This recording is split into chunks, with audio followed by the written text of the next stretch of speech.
Nice is a city in mourning. For some, the shock and pain of Thursday's attack is difficult to bear.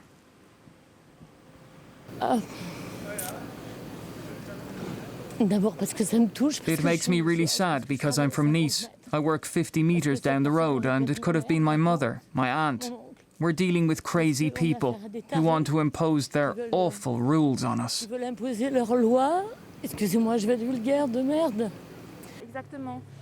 We need to come together to say this isn't possible. We want peace, but we can't continue like this. This is just not acceptable. The 3 victims, among them church worker Vincent Loquet, are the latest in an ever-growing list of people murdered in Islamist attacks on French soil. Authorities responded by increasing police numbers, while the foreign minister sent a message to French citizens worldwide. The threat is also very serious abroad.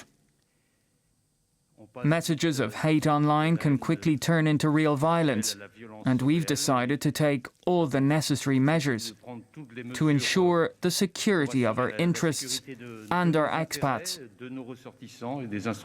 We've given instructions to our ambassadors to reinforce security measures.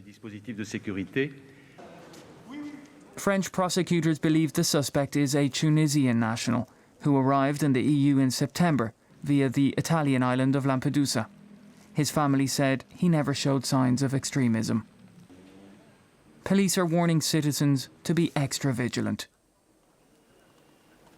These are desperate times for a country in lockdown due to the pandemic. For some, it's their faith, whatever it may be, that's getting them through.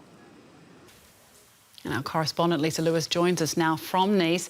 Lisa, a 3rd person now connected to the suspect has been arrested. What more can you tell us? Well, absolutely. As you said, there's one 47-year-old, one 35-year-old man that have been arrested, and now a 3rd man, 33 years old. And we understand he was at the apartment of the 35-year-old man when that person was arrested. So the investigators believe that he also might have been in contact with the assailant a day before that man killed 3 people at the basilica just behind me. And what about the victims? What more do we know about them so far? Well, 3 people between 40 and 60 years old. There's a Christian who was well-loved by many people here in the area, known to be a reserved but also very welcoming person.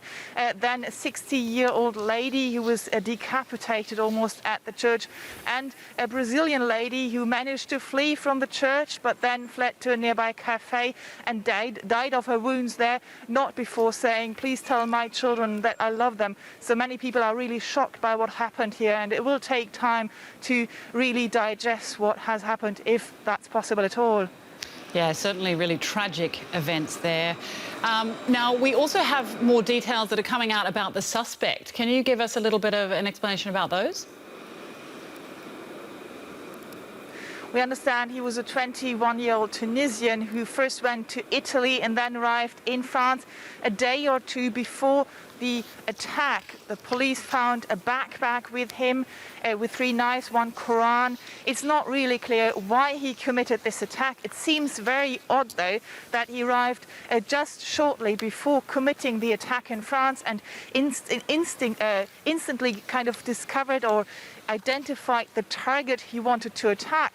So the investigators are at this very moment looking into the fact if he might have been in touch with more people and might have been cooperating with others or even with an international jihadist network to commit this attack.